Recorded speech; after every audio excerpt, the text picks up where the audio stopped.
COVID-19, un enemigo silencioso que sigue estando presente en nuestro país y en el mundo. Las cifras han descendido, se ha controlado, han aparecido algunas variantes. Vamos a hablar sobre este tema con el doctor Manuel Figuera, presidente de la Sociedad Venezolana de Infectología.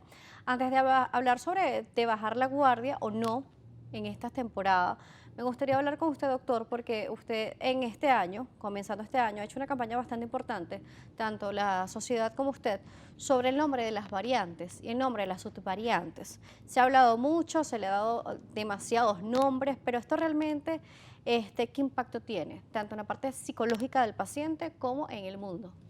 Desde el punto de vista mediático, si llaman una variante Kraken, Por ejemplo, que es un monstruo evidentemente que destruye, mitológico. mitológico, o centauro, o le llaman con nombres que asustan como Cancerbero, que es el perro de tres cabezas del infierno, Del inframundo. definitivamente uno puede asustarse en ese sentido de la implicación que puede tener esos nombres y si realmente lo que viene es más desastroso que en el pasado.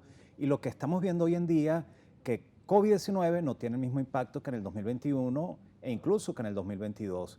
En el 2021 tuvimos una variante que fue Delta, que fue muy agresiva, produjo muchos problemas pulmonares y muchas muertes relacionadas a insuficiencia respiratoria.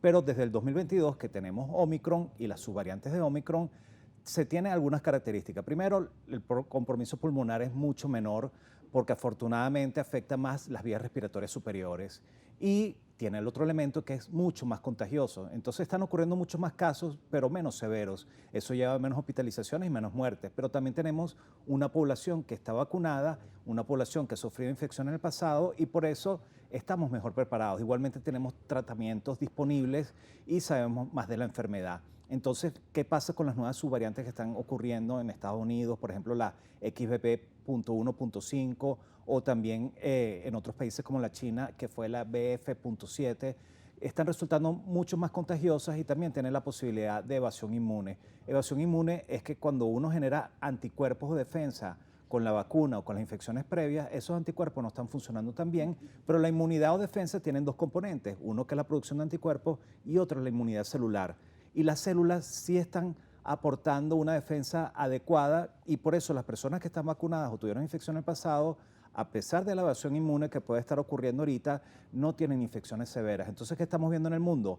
Aumentaron los casos, sobre todo después de las fiestas decembrinas, pero las hospitalizaciones y las muertes no han tenido el impacto que en el 2021. La vacunación. Se hablaba primero de una dosis, dos dosis, tres dosis, hasta cuatro dosis e incluso más. Realmente, ¿cuánto es necesario para tener una buena protección de COVID-19? Sabemos que seguimos aprendiendo, pero por ejemplo, ¿cómo se ha demostrado cuál ha sido por lo menos la cantidad mínima o la cantidad máxima para la inmunización? Bueno, sabemos que las vacunas son mucho más necesarias en los más vulnerables. Ustedes lo decían en el micro, hay personas que por edad avanzada, sobre todo más de 70 años, o por distintos problemas de salud, necesitan estar mejor protegidas.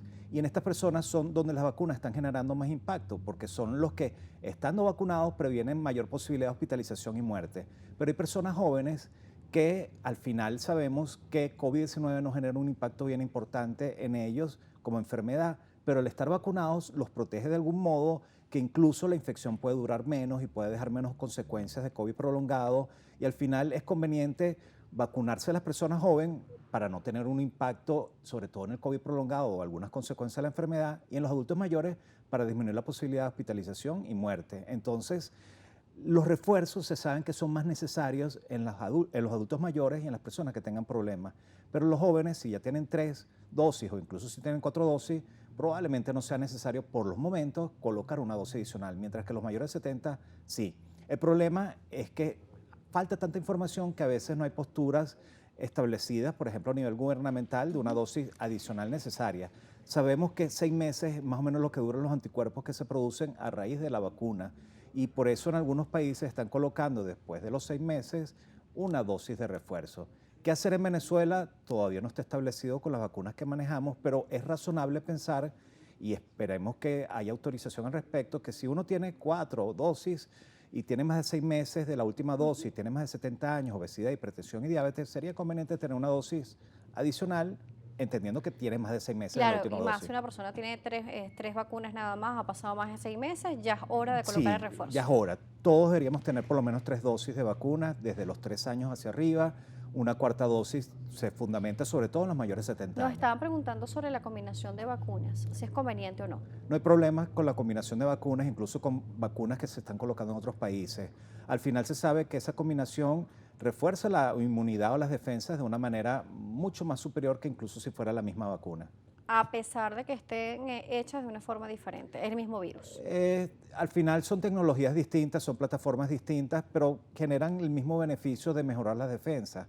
Y si mejoramos la defensa de una manera, por ejemplo con las vacunas, y si nos enfermamos, la combinación, la inmunidad híbrida que se genera es muy superior. Y se ha visto que con algunos estudios, a veces la combinación de algunas vacunas genera una defensa o inmunidad superior. Nos estaba hablando, comenzando justamente nuestro espacio, de que dependiendo de la variante o subvariante, han tenido un foco predilecto.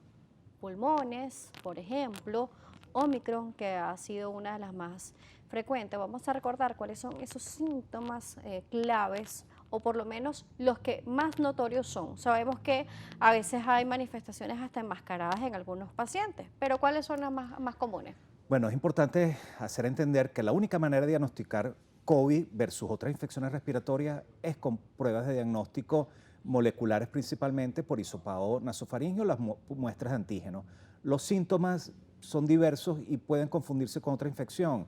Por ejemplo, un síntoma que está resultando muy común es dolor de garganta, pero la gripe o influenza puede producir dolor de garganta, igual que congestión respiratoria a nivel superior. Entonces, el presentar hoy en día dolor de garganta y congestión superior, oriéntese a la posibilidad de COVID-19, pero también pudiera ser influenza. Claro. En el pasado, la insuficiencia respiratoria, la neumonía viral que ocurría por COVID-19 no está ocurriendo de manera tan relevante hoy en día, pero eso no significa que esté dejando de ocurrir.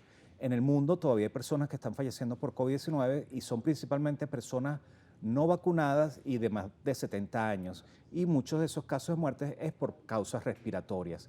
Entonces, pensar que el problema no es tan relevante hoy en día, sí, pero quizás no el mismo impacto que en el pasado, Claro. y sí porque hay muchas personas que están vacunadas y no están teniendo el impacto. Entonces, los que no están vacunados y sobre todo tienen más de 70 años o problemas de salud, tienen que entender que por más que Omicron y sus subvariantes parezcan menos agresivas, es importante cuidarse. Con respecto a la tos, uno de los puntos cardinales de COVID-19 cuando estábamos comenzando la pandemia que se hablaba, tos.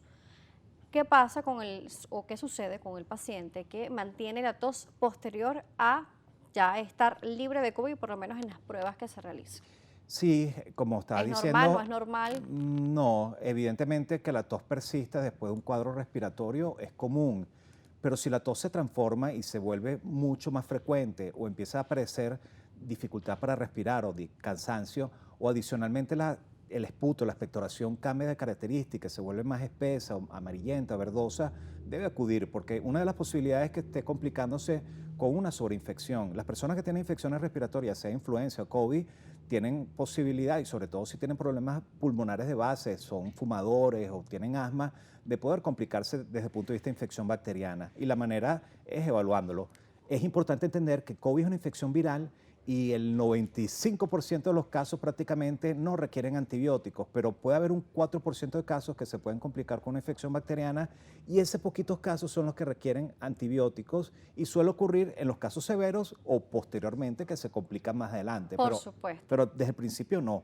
Indicar antibióticos o tomar antibióticos con COVID-19 es totalmente inadecuado. Claro, y esta práctica la vimos con mucha frecuencia comenzando el COVID-19 cuando se iba conociendo, pero ya se sabe que no.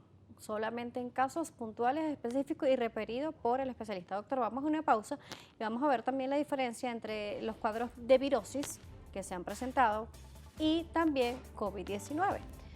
Manuel Figuera nos sigue acompañando, quien es el presidente de la Sociedad Venezolana de Infectología, y estamos hablando de cómo no bajar la guardia, ni en tiempos vacacionales, ni fuera de ellos. Preguntas o comentarios, redes sociales, @salud_gb, @DanielaJSalas. Volvemos.